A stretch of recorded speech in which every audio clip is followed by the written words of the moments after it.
अक्सर डॉक्टर्स से आपने ये कहते सुना होगा कि precaution is better than cure, यानी इलाज से बेहतर है सावधानी। तो वक्त आ गया है कि आप मास्क पहनना, बार बार हाथ धोना, सोशल डिस्टेंसिंग अपनाना अब शुरू कर दें। आप ठीक सोच रहे हैं कि ये सब करने की वजह वही है जो वर्ष 2020 में थी। कोरोना वायरस का नया वेरिएंट दुनिया के लिए नया खतरा बनकर आया है। कोविड-19 के इस नए वेरिएंट का नाम है JN1। सावधान करने वाली बात यह है कि कोरोना वायरस के इस नए वेरिएंट का पहला मरीज केरल में मिल चुका है। अभी तक इस नए वेरिएंट के मरीज अमेरिका और चीन में ही देखे गए थे, लेकिन केरल में 8 दिसंबर को इस वेरिएंट से जुड़ा केस सामने आया था। दरअसल 18 नवंबर को 79 वर्ष का एक व्यक्ति कोविड-19 पॉजिटिव पाया गया था। आगे की जांच में पाया गया कि वो इस नए वेरिएंट से पीड़ित था। इस नए वेरिएंट से पीड़ित एक मरीज की मौत की खबर भी है। अकेले केरल में ही कोविड-19 के 111 नए मरीजों का पता चला है। उनकी जांच हो रही है कि वो किस वेरिएंट से पीड़ित हैं। आपको याद होगा कि 27 जनवरी 2020 को कोविड-19 का पहला केस केरल में ही मिला था। उसके बाद से ही लगभग हर प्रदेश में कोरोना वायरस से पीड़ित मरीजों की संख्या सामने आने लगी थी। इस बार भी पहला केस केरल में मिला है। तमिलनाडु के एक व्यक्ति को सिंगापुर में कोरोना के इस नए वेरिएंट से पीड़ित पाया गया था। ये देखते हुए ये माना जा रहा है कि जांच में कुछ और राज्यों में मिले कोरोना संक्रमित व्यक्ति इस नए वेरिएंट से पीड़ित हो सकते हैं।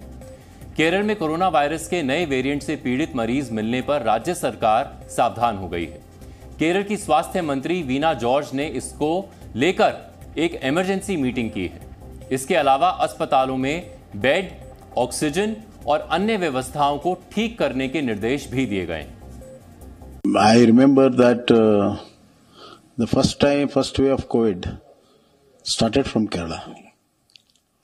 So I'm really worried that it should not repeat. Therefore, enough precaution has to be taken by the Kerala state, and the borders has to be checked properly, and everybody should start wearing the masks. And Karnataka state, in our state, has to take a stringent action, precautionaries and preventions, and the health department should be geared up for that. कोविड-19 के शुरुआत से ही virus जब जब अपना रूप बदलता है, उसको एक नया वेरिएंट कहते हुए कुछ नाम दिए जाते हैं। हर बार नया वेरिएंट पिछले वेरिएंट से ज्यादा खतरनाक होता रहा है। तो अब हम आपको इस नए वेरिएंट से जुड़ी कुछ जानकारी देने जा रहे हैं। JN1 उस नए वेरिएंट का नाम है जो इस वक्त 41 से ज्यादा देशों में फैल चुका है। JN1 वेरिएंट दरअसल ओमिक्रॉन वेरिएंट के परिवार से जुड़ा है। वर्ष 2021 में भारत के अंदर कोरोना की तीसरी लहर की वजह यही ओमिक्रॉन वेरिएंट था। JN1 ओमिक्रॉन के वेरिएंट BA.286, जिसे पिरोला कहते हैं, उसका सब वेरिएंट है।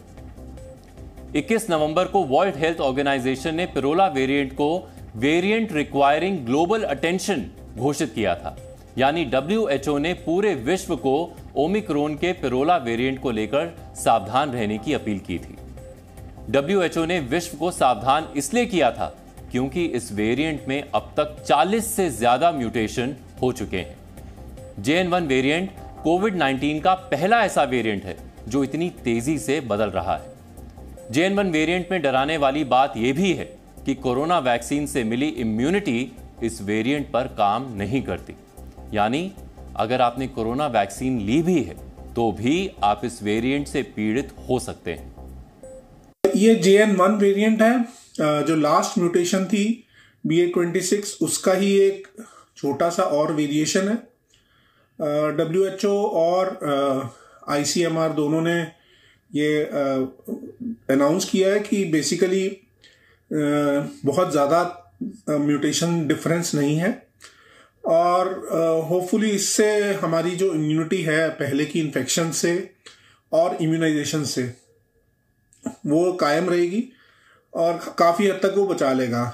इसके सिम्टम्स ऑलमोस्ट सिमिलर हैं, फ्लू लाइक सिम्टम्स ही हैं, थोड़ा सा ज़ुकाम, थोड़ा सा फीवर, जनरल बॉडी एक, जो नॉर्मली फ्लू में होते हैं वही सिम्टम्स हैं। कुछ एक केसेस में थोड़ा सा ये सिग्निफिकेंटली बढ़ जाता है, कोरोना वायरस के JN1 वेरिएंट का पहला मरीज अमेरिका में मिला था, लेकिन उसके बाद इंग्लैंड, फ्रांस, आइसलैंड, चीन और सिंगापुर जैसे देशों में भी ये फैल चुका है। अकेले अमेरिका में कोरोना संक्रमित मरीजों में 15 से 30% मरीज इसी वेरिएंट से संक्रमित हैं। सितंबर में JN1 का पहला मरीज अमेरिका में मिला था। इस वक्त अमेरिका में JN1 वेरिएंट सबसे तेजी से फैलने वाला कोरोना वायरस बना हुआ है। अमेरिकी सरकार के मुताबिक JN1 वेरिएंट कोरोना वायरस के पुराने वेरिएंट्स के मुकाबले ज्यादा तेजी से फैलने वाला वेरिएंट है। हालांकि अमेरिकी सरकार का कहना है कि इस पर कोरोना संक्रमण से संबंधित दवाइयां काम करेंगी। सिंगापुर में पिछले एक हफ्ते में 56,000 से ज्यादा संक्रमित लोग मिले हैं। माना जा रहा है कि वहां पर कोरोना के बढ़ते मामलों की वजह यही नया JN1 वेरिएंट है। सिंगापुर के स्वास्थ्य मंत्रालय ने अपने सभी नागरिकों के लिए ट्रैवल एडवाइजरी भी जारी की है। यही नहीं, अपने सभी नागरिकों को मास्क पहनने की अपील भी की है। भारत में भी इस वेरिएंट के मरीज मिलने शुरू हो गए हैं। कोरोना संक्रमण से जुड़ी जांच लगातार चल रही है। बहुत मुमकिन है कि देश के कई हिस्सों में कोरोना वायरस की जांच ना भी हो रही हो, इसीलिए अभी से एक्टिव होने की जरूरत है। आपकी जानकारी के लिए बता दें कि देश में अब तक कोरोना के करीब 4 करोड़ 50 लाख मरीज रिपोर्ट हो चुके हैं, जिसमें से करीब 4 करोड़ 44 लाख मरीज ठीक हो चुके हैं। देश में कोरोना वायरस से पीड़ित मरीजों का रिकवरी रेट यानी ठीक होने की दर करीब 98% है, जो काफी अच्छी कही जा सकती है। देश में रविवार को यानी कल करीब 330 नए कोरोना संक्रमित मरीज मिले हैं। फिलहाल देश में कोरोना संक्रमण से पीड़ित करीब 1700 एक्टिव मरीज हैं। देखा जाए तो इनमें JN1 वेरिएंट के कितने मरीज होंगे ये जांच के बाद पता चलेगा, लेकिन इतना तय है कि ओमिक्रॉन की तरह ही उसका JN1 वेरिएंट तेजी से संक्रमण फैलने में सक्षम है। यही वजह है कि केरल में इस वेरिएंट से पीड़ित मरीज मिलते ही राज्य सरकार तुरंत एक्टिव हो गई। कोरोना वायरस के पुराने वेरिएंट से पीड़ित मरीजों में जो लक्षण देखे जाते हैं, कुछ वैसे ही लक्षण इस नए वेरिएंट से पीड़ित मरीजों में देखे जा रहे हैं। जैसे JN1 से पीड़ित मरीजों में तेज बुखार, सिर दर्द, खांसी, नाक बहना, गले में खराश, इस प्रकार के लक्षण दिखने को मिलते हैं।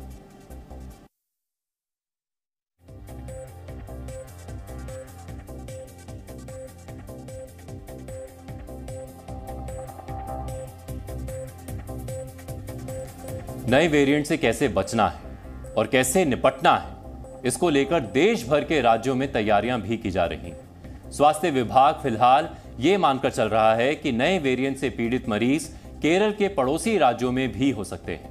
We have already, taking precautionary measures. We have told to increase testing in all the hospitals and health centers.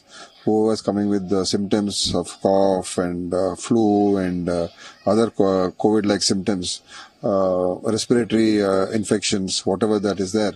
For all of them to start testing for COVID, so RT-PCR kits, we need to get more. So we have already started the purchase for getting more RT-PCR kits and rapid antigen tests, all those kits that are necessary. We have some in stock, but we'll be requiring more. So we will amp up testing. Then through that we will come to know whether the infections are there or on the rise or not. Corona virus के नए variant के मरीज मिलने के बाद केंद्र सरकार भी एक्टिव हो गई है।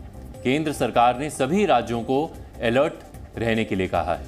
इसके अलावा सरकार ने राज्यों को RT-PCR टेस्टिंग बढ़ाने के निर्देश भी दिए हैं। केंद्र सरकार ने राज्यों के लिए एडवाइजरी भी जारी की है, जिसके तहत सभी तरह के बुखार की मॉनिटरिंग करने के लिए कहा गया है। यही नहीं, कोविड पॉजिटिव मरीजों के सैंपल्स को जीनोम सीक्वेंसिंग के लिए INSA-CoG यानी Indian SARS-CoV-2 genomics consortium lab भेजने के लिए कहा गया है।